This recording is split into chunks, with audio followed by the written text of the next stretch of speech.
Hello guys, good morning. പുതിയ വീഡിയോയിലേക്ക് എല്ലാവർക്കും സ്വാഗതം.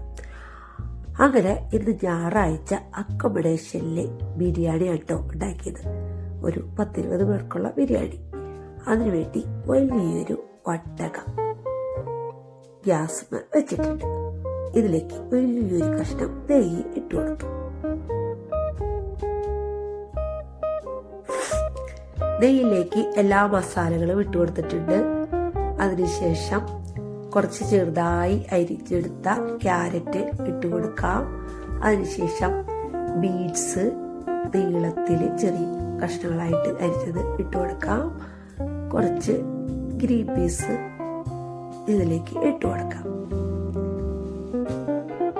അതിനുശേഷം നന്നായി ഒന്ന് മൂപ്പിച്ച് എടുക്കാതെ ഇതിലേക്ക് നമ്മൾ ഒരു 8 കപ്പ് വെള്ളം ഒഴിച്ചു കൊടുത്തിട്ടുണ്ട്. ആവശ്യത്തിന് ഉപ്പും ചേർത്ത് കൊടുത്തിട്ടുണ്ട്. വെള്ളം ഒന്ന് നന്നായി തിളയ്ക്കട്ടെ. അങ്ങനെ വെള്ളം തിളച്ച് കഴിഞ്ഞപ്പോൾ കുതിർത്തി വെച്ച അരി വെള്ളത്തിലേക്ക് ചേർത്ത് കൊടുത്തിട്ടുണ്ട്.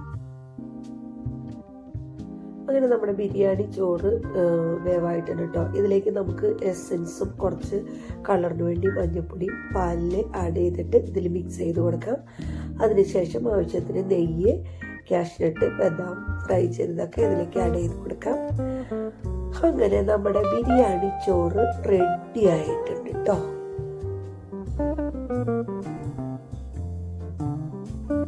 അപ്പൊ ഇന്ന് നമ്മുടെ അക്കോമഡേഷനിൽ അടിപൊളി ബിരിയാണി ഉണ്ടാക്കിയത് എറണാകുളത്തുള്ള ചേച്ചി, തൃശ്ശൂരുള്ള ബിന്ദു, വയനാടുള്ള രജിത.